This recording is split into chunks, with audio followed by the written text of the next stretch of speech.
obviously, everyone's talking about Joshua, Wilder, Fury, but okay, fair enough. Not everybody. A lot of people. I'm not talking about Joshua. But what I wanted to know is. Hope he's having a nice weekend wherever he is. But what I wanted to know is it just the fact that there are 3 unbeaten guys at heavyweight has brought this division back to where it needs to be? Yeah, that has a lot to do with it. You have 3 championship caliber men who have never lost in the ring, fighting, and 2 of them are actually willing to fight each other. And it's happening this Saturday night at the Staples Center in Los Angeles. That's good news for the heavyweight division. That's good news for boxing. It's also going to change the landscape of the heavyweight division. I mean, I'm not talking about how much business this does, and Eddie can talk as much as he wants about how much business this is going to do or not. That's not what's so important here. What's important here is that a superstar is going to emerge Saturday night in the division, and his name's not Anthony Joshua. And it's going to create a changed leverage, where if people want a fight to happen, they're going to have to sit down, not negotiate through Twitter, not make believe they're Donald Trump and be Twitter warriors. They got to sit down, close the door in a room when they're ready to fight and say, let's make this deal happen. We already know that Wilder wants to fight Joshua. We already know that Fury would have fought Joshua right now if it was put in front of him. People made a business decision. It wasn't the right time for them. Saturday night, there's a great fight in the ring. I'm not looking past Saturday night. I know Fury can box his ass off. He's one of the slickest, fleet of foot, best technically boxing heavyweights I've ever seen. But he's got to fight a guy that has the Hammer of Thor, literally. And Tyson could be winning 7 rounds to 2. And if he gets caught, the fight's over. And if he gets caught, the fight's over, period, even if it's not a knockout punch. If he is hurt, that's when the Tasmanian, everyone talks about the wild punches and the Tasmanian Devil. When you're hurt and the Tasmanian Devil's whizzing at you, it's over. And I expect a really competitive fight on Saturday night. I think it's good. For a while, it'll be a boxing match, and then a brawl's going to break out. And I think then it's going to favor, in a big way, Deontay.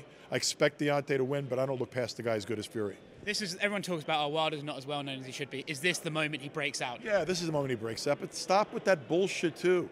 I mean, with all due respect, we're in a different country.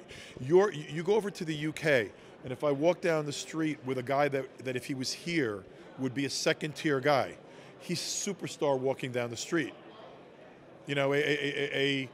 Here, the majority of our champions could walk through the middle of Times Square, and if they're not in boxing clothes, they're not going to be recognized. Is that because of the size of the country, like Deontay said, or is it just... I mean, the size of the country a little bit. It's more the competition for sports attention. Boxing gets a very small percentage of sport budget in the United States. The NFL is a religion. It's huge. Major League Baseball is a national pastime. The NBA is like a rock concerts. I mean, it's immense.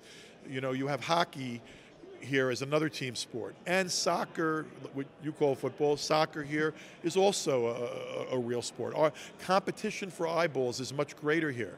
The other thing is, on your end of the pond, you treat your fighters differently. You guys are much more nationalistic in boxing. You support your own. Even your Commonwealth champions and your British champions. And most of those guys with small titles here, no one knows who they are. In the UK, those guys are stars. And guys that are not even at the world-class level, are treated with tremendous attention and respect. It takes a lot more for a fighter to be a star here. Mayweather's not even active. He's a retired fighter. He's probably the biggest, star in America.